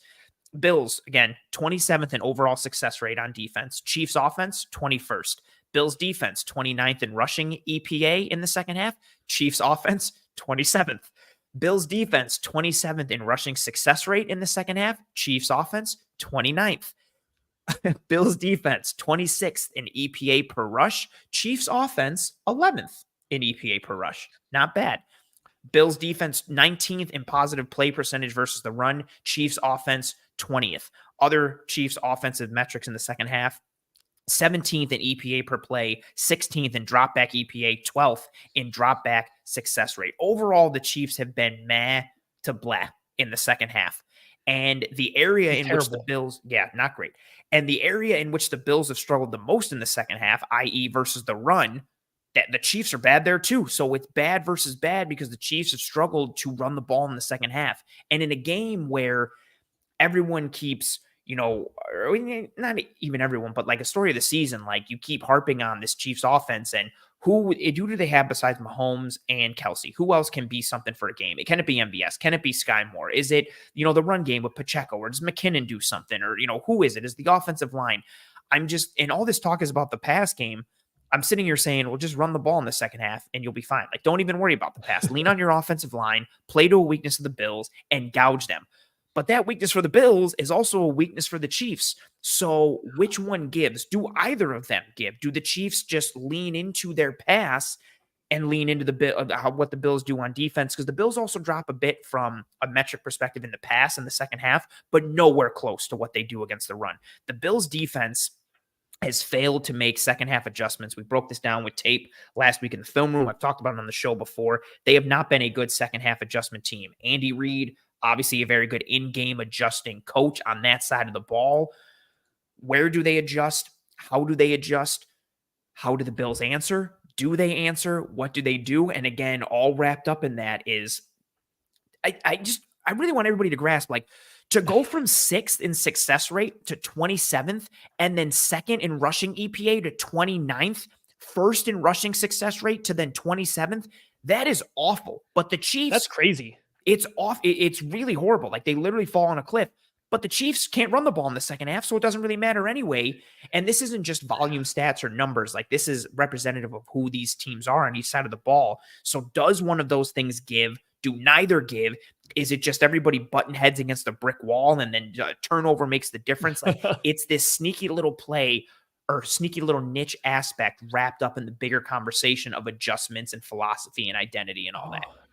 Oh, you're way bigger than niche for Chiefs fans. There was a stretch there where the Chiefs literally hadn't scored in the second half for like 3 straight games. They had scored less points in the second half of games than they were in like almost every single game that was coming up. So like first half, like they had been terrible for a stretch in the second half, and there was no rhyme or reason. Their best quarter in terms of scoring EPA per play has been the second quarter. So it's not even the scripted play, the Andy that was lighting it up in the first half. It was coming out of that. It was their first series. It was their first 2 series after the scripted plays. They made the adjustments to what they saw, or they saw what they needed. Then they went out and scored. And then coming out of halftime, flat on their face, flat on their face, flat on their face. The past 2 weeks, both weeks, they've scored 14, 17 points in the second half. I know it's just, points. It's not as detailed, but like they have slightly found some rhythm in the second half. They have found a way to put points up in the second half these last 2 games that they hadn't really done. I actually probably went back to the Eagles game a little bit too. So they're slowly figuring it out, but it's not the same in the past. Like in the past, when the Chiefs didn't score in the second half, it's because they were coasting and taking their foot off the gas. They didn't need to. Now this year, they need to score, and they can't very often, or they can't run a functional in rhythm offense. So it's interesting to hear those Bill splits, and like you said, it's a very movable object. Coming up against the most stoppable force here, and we'll see what happens. The thing is, at the end of the day, good offense usually beats good defense. I think the Bills can play a good offense, so the Chiefs are going to have to put up points. You can't sit back and say your defense is going to win this game. You can't go in with the Eagles game plan and think you're going to shut them down for the most part, or slow them down enough that a bad offense or bad, marginal offensive performance is going to keep pace. That just can't be the expectation. They're going to have some answers. They're going to have to continue to score points from the first quarter to the fourth. Thankfully, the Bills might try to help them. It's just they can't get out of their own way sometimes in the second half. So it's kind of like, who's going to break out of their shell in the good way there? Because that is a good one to watch. I did not know that. And it's also funny too, like, because whoever, like, if they win one in that way, like if the Chiefs do well in the second half, like, don't sit there and be like, everything is fixed. It's like, no, the Bills suck in the second half. And then the same for the Bills. If the Bills defense does really well in the second half, everybody's going to be like, McDermott fixed it. We're good. And it's like, no, the Chiefs are awful in the second half too. So you got to like see more going forward. Right. Yeah. It's an interesting little niche piece, again, tying to that bigger picture and overall aspect of where both of these teams are, again, coming in, the Chiefs 8-4, the Bills 6-6. Matt, I sincerely apologize for keeping you way, way, way too long. No. We got excited into the conversation early. You are tremendous. Go live your life. But before you do, tell everybody who you are, what you do, where they can find you in case, they're new to Earth or whatever. The floor is yours. Well, thank you. I always enjoy coming to talk ball. So I gotta slip out of here a little bit, or I'd keep going here. So you can get mad at me for cutting this one short, people listening about this matchup. But I work for a company called KCSN, KC Sports Company. We cover all Kansas City-based sports. I pretty much focus on just the Chiefs and college. I do some college stuff for them, but you can find everything if you go to our YouTube page, KC Sports Network, or you can check out our Substack if you want to come support us, read some film reviews, stuff like that, do all the fun stuff, or you can just check all the podcasts, all the shows we do. We really have a lot of fun talking football. We try to range everywhere from, analytics all the way out to the film reviews, the X's and O's. We have a bunch of different hosts to come on and talk to you guys about it. I love to come on here with Ant and talk to you guys. Like, this is what I like to do. This is very much what I appreciate. And so I love it every time he has me come on, and you guys are without a doubt my favorite non-Chiefs fan base in the world. I do appreciate you guys. Yeah, you're awesome, Matt. I tell everybody all the time, like, even if you're just a Bills fan and not a big like football fan, it's always important to stay up on every other team in the league, and you and your whole crew there at KC Sports Network, like, you guys do a tremendous job covering the Chiefs. And it's not just surface level data or surface level like talking. It is legitimate in-depth conversation. It's X's and O's, it's scheme and structure. Again, those are that's the type of content I gravitate towards. It's the reason I bring you on the show. Ball. I love talking ball with you. It's the reason we got lost in conversation for about an hour and a half here. But again, I apologize. Thank you for accommodating and moving your schedule from last night to tonight. Godspeed. Enjoy the rest of your Wednesday. I'm sure I'll see you over on Twitter and in the DMs and everything. I appreciate the hell out of you, and enjoy the rest of your Wednesday night. Thank you. Thank you. I very much appreciate it. 13 seconds on the sign out. Oh, you're awful. How dare you? How dare you? Oh, man. What a horrible person. Oh, damn. Well played. Well played. Huge, again, thank you to again Matt for joining. He's I appreciate you all showing some love for him in the chat. Yeah, he's awesome. Like he's a really insightful dude, and their team is great over there at the KC Sports Network. I know Greg and Aaron have Ken Swanson on from KC Sports Network later tonight, I believe, or I'm assuming that. Archie, yeah, I know he just snuck that 13 seconds in. Man, what a jerk. That was well played though. I respect him for it. But yeah, absolutely tremendous dude, tremendous brand that they got going on over there. They're awesome. And he had a lot of insight into this matchup. I want to grab some questions from the chat that I started throughout the episode that I want to get to now is kind of wrap up here from that conversation piece and move towards more just the questions from the chat. I want to grab this one from Steve. Steve says the Chiefs have run single high safety 69% of the time this year.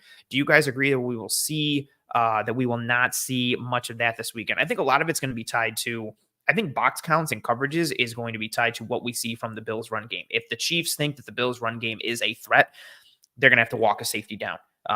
We know, again, just from what myself and Matt were talking about, like what the Chiefs are from a box perspective. Again, Nick Bolton, if he does play and comes back, that helps a lot what they do from a front perspective against the run. But the Chiefs defensive line, you have Karlaftis and you've got a Menahu and the guys up front, but they're weaker on the interior in that spine, especially if Bolton is out at linebacker, but they're weak on the interior of the defensive line. And Chris Jones, for as all world as he is, his strength is not as a run defender. And when he does make plays against the run, it's him, knifing into the backfield or beating a blocker. He isn't this person to kind of stand and strong and hold at the point of attack and make a play or eat a double team. So they are vulnerable from that run perspective, again, going back to one of my points earlier. So I think if the Bills run game is a threat, they will tie that single high safety piece in. And actually I'm going to go to the tendency report page here that I have to see some more numbers of what they do from a coverage perspective, pre-snap versus post-snap, because that's also a key piece too, right? You always want to see, are they showing single high alignments pre-snap, or are they rotating to them post-snap? Are they showing too high pre-snap versus what they're actually rolling on the back end post snap? Is it a shell initially versus an actual coverage once the play happens? And that's part of what you get with that Chiefs defense, just in terms of never knowing really what they're going to do or who they're going to be or where they're going to go. They just throw a lot at you. And a lot of it is a testament to, again, Steve Spagnuolo and what he does. Let me pull some numbers here. So I don't have, Steve, I don't know where those numbers came from. I have somewhat different numbers here that I'm pulling up from SIS. So pre-snap, single high coverages, or single high alignment, pre-snap, that one high shell, I have that 35% of the time. And then single high coverages post-snap, I have that as 31% of the time for the Chiefs defense. They're actually one of the leaders in two high safety looks. So middle of the field open coverages, your cover 2, your cover 4, your cover 6s, man and zone, could be cover 2 man, cover 2 zone, whatever. 51% of the time they are in those two high safety looks post snap, which is the second most. I thought that 69% seemed a little high, but we'll see what they do in this game. And comment here from Wyoder saying, also, if Bolton doesn't play with Tranquil out and Cook out, it'll most likely hamstring what Spags is comfortable calling. Yeah, we'll see, how comfortable he is with whoever is able to step up potentially there. Like that comment. And thank you for the comment, Steve. Appreciate it. Carl's comment, will the game hinge upon whether James Cook or Isaiah Pacheco has the better game, or will we see a battle of the QBs? I like this one because it tied to, again, my point or one of my points earlier. I just think it's going to come down to the quarterbacks, right? At the end of the day, it'll come down to Allen making a play or Mahomes making a play, potentially large scale, but I think more in a vacuum. For me, I really think the team that wins this game is the team that's able to run the ball. Now, again, that doesn't mean that they're going to run it 30 times and only pass it 10 or something like that. But I think the team that wins this game is the team that has more consistency and success on the ground because of what it does for each of these quarterbacks. If the Chiefs can run the ball, it opens up so much for Patrick Mahomes and their offense, and an offense that is struggling from a rhythm standpoint, from a consistency standpoint. Again, everything that we got into with Matt earlier. And if the Bills can run the ball, it just adds this layer that they're able to stack and build upon that ties into their passing attack in a different way that leads to just so much ease and explosivity for this offense. So I don't think it doesn't have to necessarily be James Cook for the Bills. Or Pacheco for the Chiefs, although it probably will be Pacheco if they're running the ball successfully. Could be McKinnon or maybe CEH, finally becomes who he was destined to be, I guess. But I do think whoever has the better run game is the team that will win this game. Chiefs or Bills, whoever has the better run game will win this game. This comment earlier from Wyoder saying, Ant, how has Kincaid lived up to his draft position to you? Really enjoying watching him play. I'm enjoying watching him play. I don't know. I never judge anybody on their first year. Any rookie, I do the 3-year rule. Like, you really have to wait 3 years until you make a concrete decision, no matter how good they look early on or how bad they look early on. I always give that 3-year rule. Late first round picks, I know they're still a first rounder, but I never know what to make of immediate impact, especially depending on position. I will say, just from a look standpoint, I think Kincaid has been impressive, right? I think he's been, arguably the second or third most dangerous weapon from a week in and week out standpoint on this Bills offense from a pass standpoint after Stephon Diggs. Diggs, and then the emergence of Kincaid and Shakir this year has been a really nice piece from an overall weapon standpoint for this offense. I think so. In terms of his production, I think, I'm seeing a lot of value from him coming at the end of that first round. I mean, with the path that he's on path to, set a bunch of records for Bills tight ends, as a rookie. And not that the Bills have had a ton of great, tight ends in their history. No disrespect to anybody that's played tight end for the Bills, but I think he's lived up to expectation thus far. And again, as a rookie, it's a hard position to break into and make an impact as a rookie tight end. There's so much that's asked of you from the pass game and from the run game. So there's a lot mentally in addition to the physical element of the game and adjusting to the NFL. But like you, I'm enjoying watching him play. And I do think he's lived up to the draft position. Again, this is somebody who immediately saw snaps out of the gate, and then Dawson Knox went down with injury, and he kind of seamlessly stepped in and added another element and layer to this passing attack. So yeah, I think as a late first round pick, I think he's lived up to the draft position and somebody that you can, expect good things for week in and week out. And again, saying that he's arguably been the second or third, best option in the passing attack since he's really became the tight end one with Knox being out. Him being second or third, it's not because the Bills are devoid of, weapons at 1 or 2. It's because Diggs is Diggs and Shakir has played well at times. So Kincaid being in that conversation isn't by default because there's no one ahead of him. It's more a testament to what he's done and how he's played. So yeah, I think he's lived up to his draft position thus far. I like what he's done. I think it was, again, a good pick in the moment. I think it's a good pick now. Ooh. Comment from Rush Diehard. Chiefs 42, Bills 7. Oof. That would be quite the moment, quite the game. Man, that would be absolutely terrible. I want to shout out the sponsor of the show right now while we're still rolling here. One Pie Pizza, the best pizza in Buffalo, New York. Online menu can be found in the episode show notes, whether here on YouTube or whichever podcasting app and or platform you are listening or watching this show on. Delicious sweet sauce pie, cup of char pepperoni, homemade blue cheese, absolutely tremendous. I plugged their Toys for Tots initiative earlier in the show, and I talked about it last week.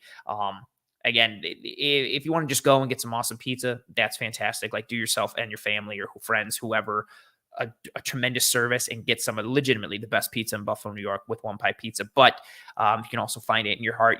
They're doing their Toys for Tots initiative. You have an option to win a ton of prizes. They do Sabres memorabilia packages, free pizza for a year. They do Bills prizes. There's autographed helmets and different things. They had a ton of different levels and prizes last year for their Toys for Tots initiative. And even if, so if you want to drop a toy off to potentially get a prize, that's awesome. Or if you just want to do it out of the kindness of your heart. I mentioned it on Twitter. I mentioned it on the show. I love Christmas. It's my favorite holiday. I love this time of year. I know that, is a sentiment that's echoed by a lot of people. But it's not always echoed by everyone. Sometimes the holidays are really tough for people, and Christmas can be tough for people as well. So if you can find it in your heart to donate, help some families, help some kids out, whatever, it's awesome to try and do that. And again, you're also getting some awesome pizza at the same time. So get yourself some One Pie Pizza. bring a toy or more than one or two or three or four. You get, tickets entered into the raffle for all the different prizes for each toy that you bring.